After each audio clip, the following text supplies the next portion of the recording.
Person replied that you can cure your disease if you know what plant is giving you that disease or what is causing the disturbance. I think you'd better see a doctor if you're serious about your work. So that person is also giving him an advice to go and see the doctor, because if you want to work properly you should get rid of your disease. So that's what the person said. I heard you from the top of the house just now. So the person said that I heard your voice when I was on the top floor, that's why I came down. So it was a quite kindly voice, but one with a firmness in it. So what kind of voice was that? It was a very kind voice, but at the same time it was very firm. That means it was very strong. A woman was standing in the doorway and Sherry was rubbing against her. So the person who was talking is a woman, okay, and Sherry, who is Sherry? Sherry is a dog. So that was going and standing very close to this lady.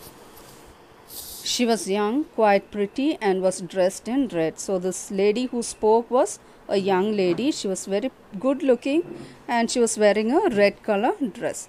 She walked to the fireplace and straightened the ornaments there. So she walked towards the fireplace. What's the fireplace?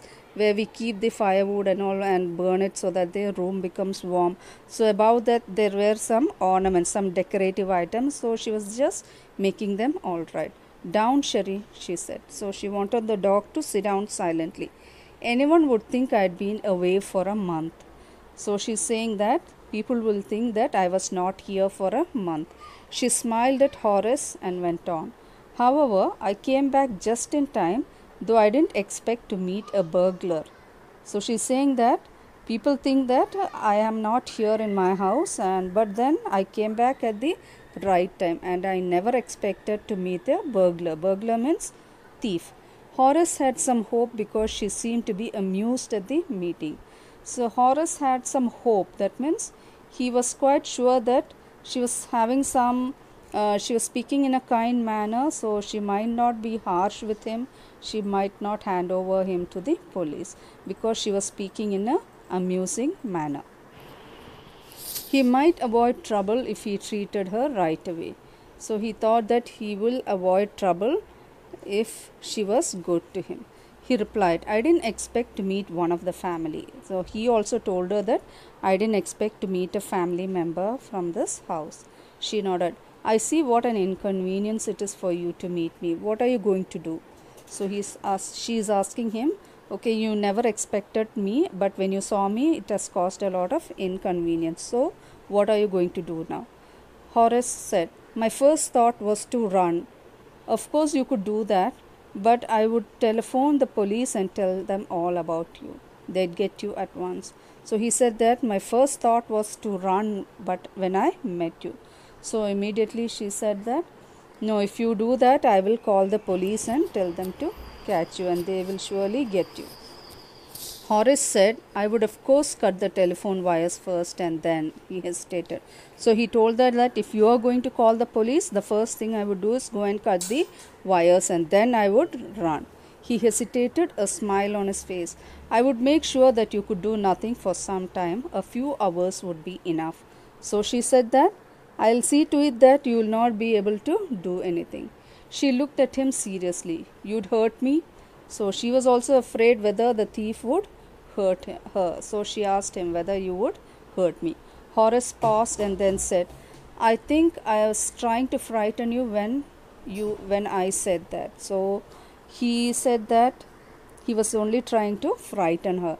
You didn't frighten me. Horace suggested it would be nice if you would forget you ever saw me. So he was telling her that it's better you forget that you saw me. That means he wanted her not to tell about this meeting to the police. Let me go. And so he told her that she must allow him to go. The voice was suddenly sharp. Why should I? You were going to rob me. If I let you go, you will only rob someone else. So what did she say? She said that I will not allow you to escape, because if you escape, you are going to rob some other house. Society must be protected from men like you. So she said that people should be protected from people like you because you are a thief and you steal everybody's belongings. Horace smiled. I am not a man who threatens society. So immediately he told her that I am not a thief who goes and frightens people. I steal only from those who have a lot of money. I steal for a very good reason. So he was trying to tell her that he was not a normal thief. He's not a thief like others. He wanted to tell her that he only steals for a good reason, and he steals money only from people who have a lot of money. And I hate the thought of prison. And he says that he didn't like to go to prison. She laughed and he begged, thinking that he had persuaded her. So he just smiled and he thought that he had given her a good explanation about why he should be let out. Look, I have no right to ask you for anything, but I am desperate. Let me go, and I promise never to do this kind of thing again. I really mean it. So he just was begging her and telling her that, let me go, I am doing this for a particular reason. That means I am stealing for a special reason, and I will not do this kind of thing here afterwards. So please let me go. So he just wanted her to let him go. She was silent, watching him closely. Then she said, you are really afraid of going to prison, aren't you? So she asked him, okay, so you are really afraid of going to prison. She came over to him, shaking her head. I have always liked the wrong kind of people. So she told him, she came closer to him and told him that she always chose wrong people and she liked wrong people for certain reasons. She picked up a silver box from the table and took a cigarette from it. Horace, eager to please her and seeing that she might help him, took off his gloves and gave her his cigarette lighter. So the lady was about to smoke, and what did Horace do? He thought that maybe removing his gloves would make her happy, and so he removed his gloves and he took out his cigarette lighter and gave it to her. You will let me go? He held the lighter towards her. Yes, but only if you will do something for me. So why was she very quiet? Because she wanted something from Horace. So what did she say? Yes, I'll let you go, but if you do me a favor. So she wanted Horace to do something for her. Anything you say. So he said that whatever you say, I am ready to do it for you. Before we left London, I promised my husband to take my jewels to our bank, but I left it here in the safe. So she's saying that she was going to give her jewels for keeping it in the bank. She told this to her husband and she had forgotten to take the jewels along with her. So I want to wear them to a party tonight. So I came down to them, but so she's saying that she had actually forgotten to take the jewels, and then she's saying that I came here just to take the jewels because I want to wear them for a party tonight. Horace smiled. You have forgotten the numbers to open the safe, haven't you? Yes, replied the young lady.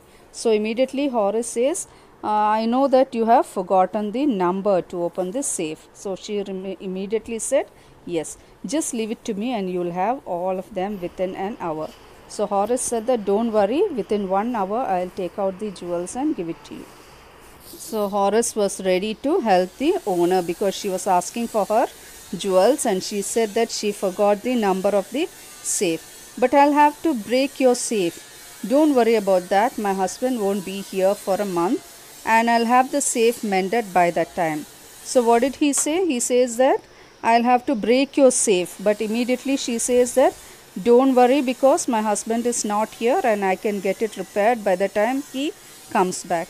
And within an hour, Horace had opened the safe, given her the jewels and gone happily away.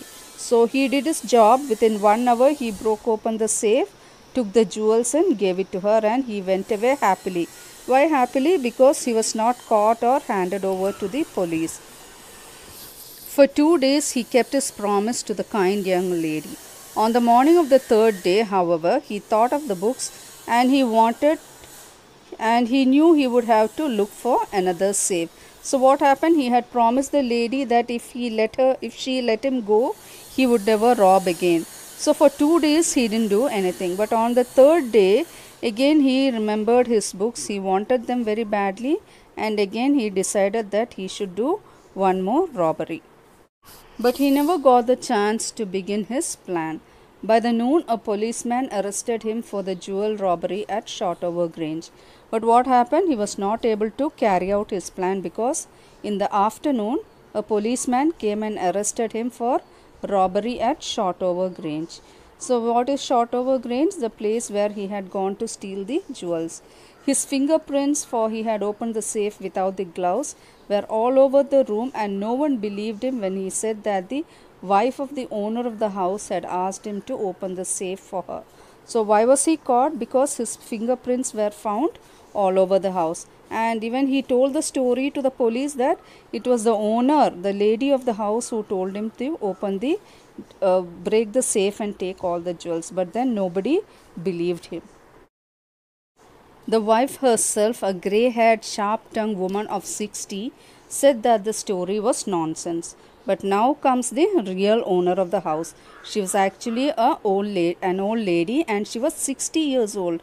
But the lady whom we saw at the house was a young lady, a pretty lady who was dressed in red. So we understand that she is also another thief, and she is not the house owner. The real house owner is actually a old woman. Horace is now the assistant librarian in the prison. So again he has gone to prison. He is taken to prison for the robbery, and he is working as the assistant librarian in the prison. He often thinks of the charming, clever young lady who was in the same profession as he was. So he keeps thinking about that young lady who cheated him, because she was also in the same profession. What is the profession? Both of them were thieves who had tricked him. So she has actually tricked him, cheated him by telling that she was the owner, but actually she was a thief. He gets very angry when anyone talks about honor among thieves. So when anybody talks about honor among thieves, what is this honor among thieves? See, when thieves, they believe that they are supposed to help each other in their work. But here what happened? The lady, she was also a thief, but she came and cheated him. So that is why he gets angry when anybody talks about the honor among thieves. So Horace Danby was a respectable man. He made locks and had 2 helpers. So he stole once in a year just for getting books, buying his rare and expensive books. So in his plan to steal, he was cheated by a young lady posing to be the owner of the house. So that is why he gets angry when anybody talks about honor among thieves. Actually, thieves are supposed to help each other, but then here she cheated him and took away all the money and escaped, and he was in prison finally.